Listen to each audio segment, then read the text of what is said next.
विद्युत कर्मचारी संगठन मोर्चा के बैनर तले आज समाज में विभिन्न तरीके की समस्याओं को लेकर एक गोष्ठी का आयोजन लखनऊ के प्रेस क्लब में किया गया। हमारे साथ हैं संगठन के से चंद्र प्रकाश अवस्थी बब्बू जी। सर, क्या ऐसी परिस्थितियां बनी कि आपका विद्युत विभाग का संगठन समाज की समस्याओं को लेकर मैदान में उतर रहा है?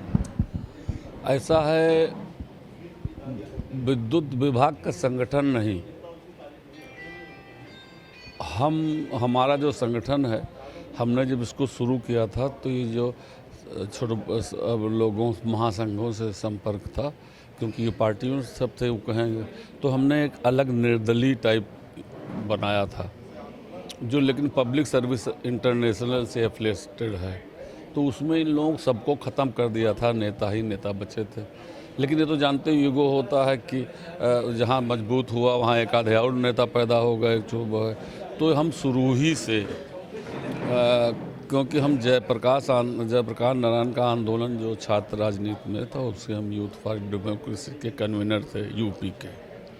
तो हम स्टूडेंट पॉलिटिक्स से आए थे और ब्लॉक पे प्रदर्शन करना किसानों के लिए, इससे पहले वो सब हम कर चुके थे जब हम यहाँ आए हैं।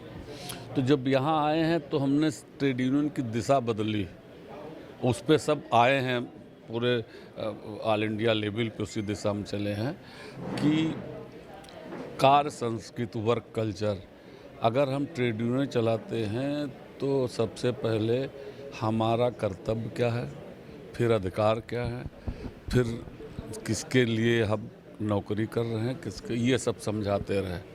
और हम लोगों ने नारा इस तरह लगाया कि जैसे मज़दूरों को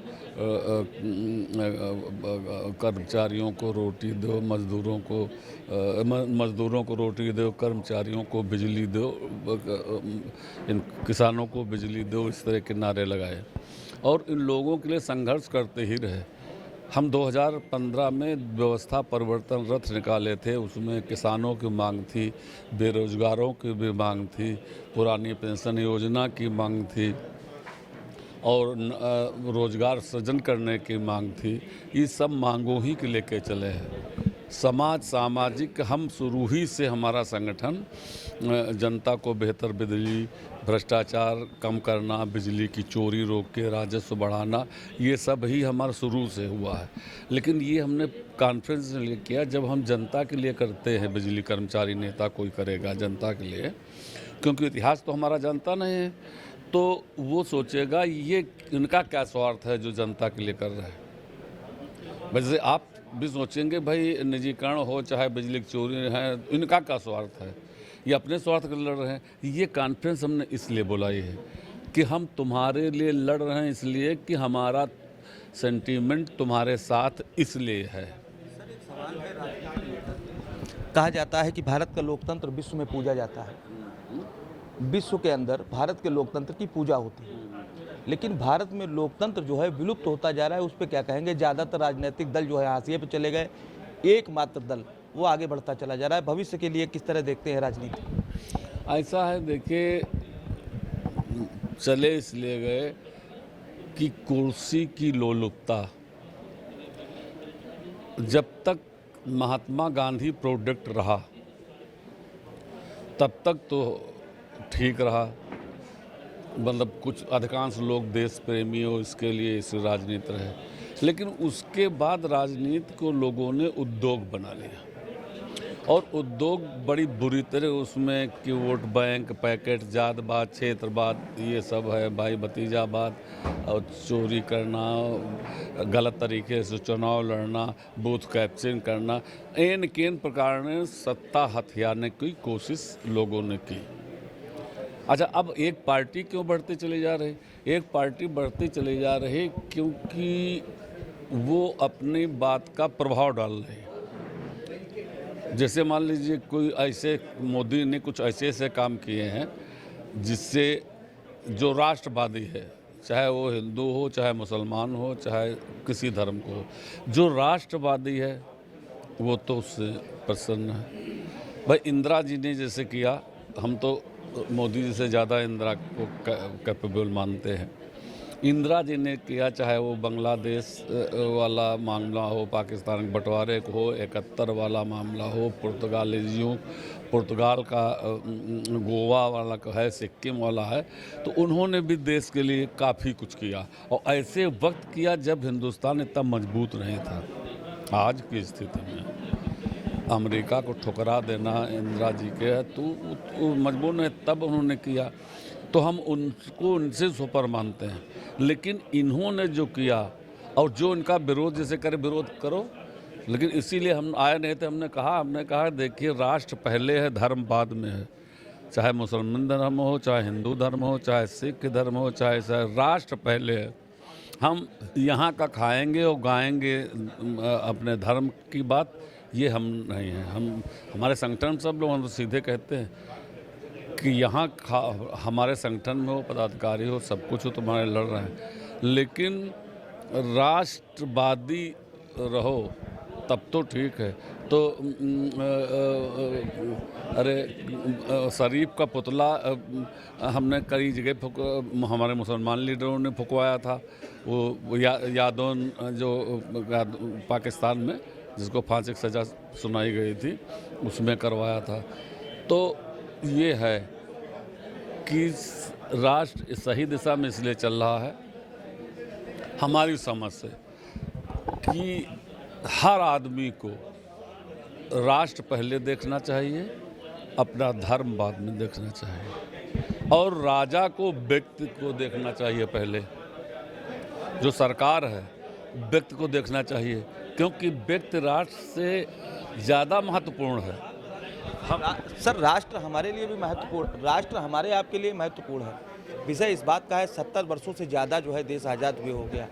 आज 3 साल हम लोगों ने कोरोना झेला है, जिसका असर सबसे ज़्यादा मध्यम वर्गीय परिवार और गरीब परिवारों को पड़ा।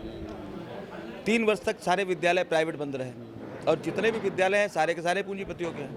3 वर्ष तक विद्यालय बंद रहे। विद्यालयों की स्थिति यह है कि अभिभावकों से पूरी फीस वसूली गई। अभी आपके वक्ता जो है मंच से इस बात को कह भी रहे थे। तो आप लोग इसको लेकर क्या सोचते हैं, कहाँ पे संघर्ष करेंगे, कैसे सरकार से आमना सामना होगा? ये तो हम संघर्ष करेंगे ही, इसको लेके संघर्ष इसलिए करेंगे जितने सरकारी वकील स्कूल हैं उनको व्यवस्था उनकी सही की जाए, और प्राइवेट स्कूल जो है जितने हैं उनके ऊपर लगाम कसी जाए। ये जो अभी पूजा आप थे, जो पूजा शुक्ला बोल रहे थे, हाँ, तो ये तो आंदोलन हमने 77 में किया था। हमारे ऊपर इनाम गवर्नमेंट ने रख दिया था, यूनिवर्सिटी में फीस बढ़ा दी थी, तो यूनिवर्सिटी में पुलिस पीएससी कर दी थी अंदर। तो हमारा आंदोलन बहुत तगड़ा हुआ था, उसमें एसएसपी बेदी थे और टकरू यहाँ डीएम थे। तो उस पर हमारे ऊपर यूपी बंद काल दिया था, तो गोली भी बौछार करवा दी गई थी। तो उसमें बाद में जब जनता पार्टी गवर्नमेंट ये हटे बनी, क्योंकि सत्यप्रकाश केंद्र में जनता पार्टी थी, यहाँ सत्यप्रकाश मालवीय का नाम सुना होगा आपने, वो नेता विरोध पक्ष थे, और श्री कृष्ण वो पीलू मोदी की पार्टी में, स्वतंत्र पार्टी में थे, वो एमएलसी विधान परिषद के थे। उन लोगों ने भी हमको सपोर्ट किया। तो यूनिवर्सिटी की बढ़ी हुई फीस माफ़ कराई, पीएससी का वो बाहर करवाया, एमबीए खुलवाया, लाइब्रेरी साइंस खुलवाई।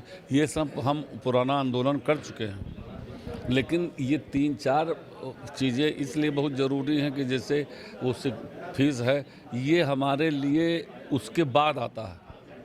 मान लीजिए आप एमबीए किए घूम रहे हैं, बीटेक किए घूम रहे हैं, और शिक्षा ये भी हम नहीं कहते कि रोज़गार से नहीं जुड़ी है, तो आपको नौकरी मिलनी चाहिए। आपने कर लिया, लखनऊ में हकीकत देखा जाए, लखनऊ में 15-20 हज़ार की नौकरी नहीं मिलेगी। बीटेक वूटेक सब घूम रहे हैं, हमारे पास तमाम लोग आया करते हैं ना, एमबीए किए घूम रहे हैं। तो हमको पहले निजी क्षेत्र में जो नौकरियां हैं, जो खाली पद पड़े हैं, उनमें भर्ती, प्राइवेट सेक्टर में, पब्लिक सेक्टर में, और पब्लिक सेक्टर भी हो, प्राइवेट सेक्टर भी हो, उसमें भी नौकरियों का सृजन। लोग अडवाणी अंबानी इन लोगों का बुराई करते हैं, हम बुराई नहीं करते। हम कह रहे हैं कि हमारी हैसियत क्या है, भाई हम भी ऐसा करते हैं। अडवाणी अंबानी ये लोग हैं, ये लोग कितने लाखों लोगों को नौकरी दिए हैं और हम पक कर रहे हैं। अडवाणी अंबानी अगर न होकर हमसे तो अच्छे ही हैं सब, अगर नौकरी की हम बुराई, तो हम ऐसा खुद ही करें भाई। जैसे अब देखने को आ रही लगातार राजनीतिक दल जो है जैसे अभी फ्री राशन का मुद्दा ही चल रहा है। आम आदमी पार्टी की पंजाब में गवर्नमेंट है, वहाँ भी फ्री बिजली और इस तरीके के जो प्लान चल रहा है, आप जो फ्री के प्लान जो राजनीतिक दल ला के लोग लुभावने वादे कर रहे हैं, इनको कैसे देखते हैं? इसका क्या असर है जनता पर? हाँ, ये तो चीप पॉपुलरिटी है। ये चीप, देखो अनाज बांटना कोरोना के टाइम तो ठीक था, और अब भी अगर अनाज वगैरह बांटते हैं तो आपको पहले अगर देखते होंगे आप, आज से 10-15 साल पहले, तो गेहूँ FCI वगैरह के गोदाम नहीं तो सड़ जाते थे। तो जितना ये बांटते हैं उतने सड़ जाते थे। तो हाँ, मतलब ये फैक्ट है।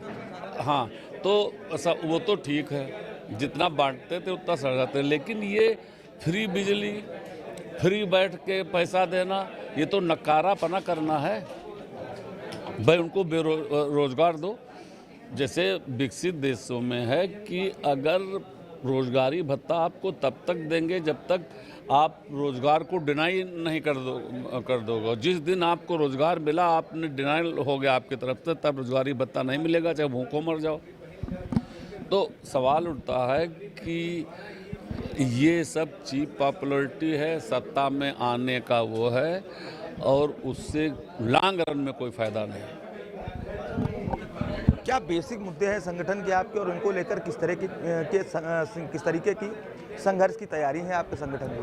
देखिए, हमारा मेन है शिक्षा और चिकित्सा।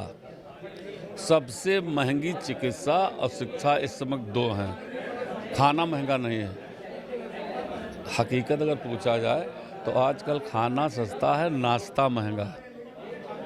आप भी अपने घर में, हम लोग भी करते हैं, नाश्ता, मेहमान आ जाए कोई तो उसका नाश्ता महंगा पड़ेगा, खाना सस्ता पड़ेगा। तो सवाल इसका है कि हम उसी हिसाब से करेंगे जिस हिसाब से देखा जाएगा कि शिक्षा पर इतना है और चिकित्सा पर है। इनको ज़रूर गरीबों के लिए टोटल फ्री करना चाहिए।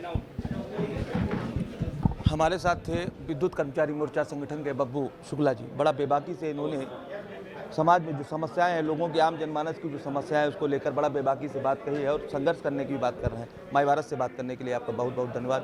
कैमरा पर्सन संतोष के साथ अरविंद तिवारी, लखनऊ।